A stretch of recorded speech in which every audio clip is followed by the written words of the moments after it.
नमस्कार, मी रंजना. अन्नपूर्णा किचन रंजनामध्ये आपलं मनापासून खूप खूप खूप स्वागत आहे. आज रेसिपी घेऊन आलेली आहे तिळगुळाची पोळी. तर चला बघूया सामग्री काय. आपण पीठ घेतलेलं आहे, त्यामध्ये तूप घातलेलं आहे, 2 चम्मच मीठ घातलेलं आहे.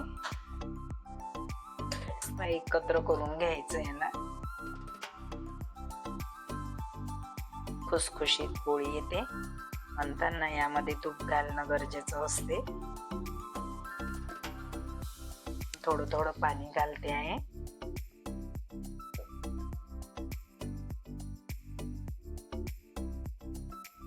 डो रेडी झालेला आहे. याला आता 2 मिनिटं साईडला ठेवूया. तोपर्यंत अजून बारीक करून घेऊया. शेंगदाणे भाजून घेतलेले आहे.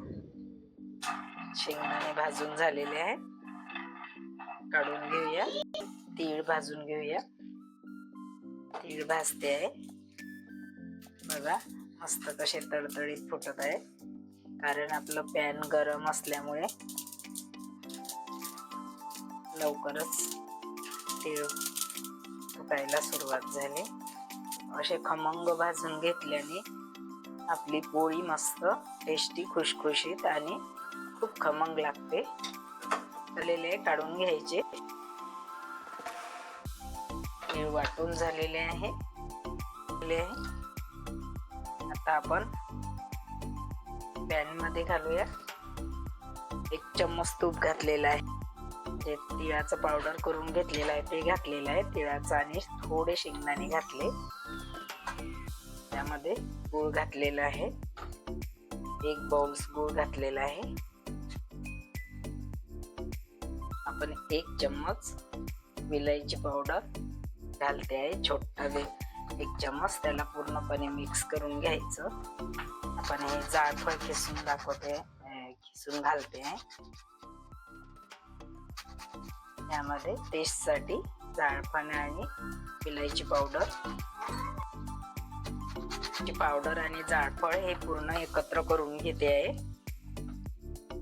याबरोबर आपण आता थोडं पाणी घालायचं. थोडं 1 चम्मच पाणी घातलेलं आहे.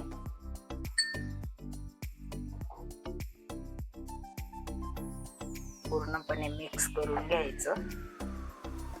हे बघा किती छान मस्त झालेलं आहे. आता काढून घेऊया याला. जास्त कडक होऊ नाही द्यायचं. पॉट मध्ये काढून घेतलेलं आहे.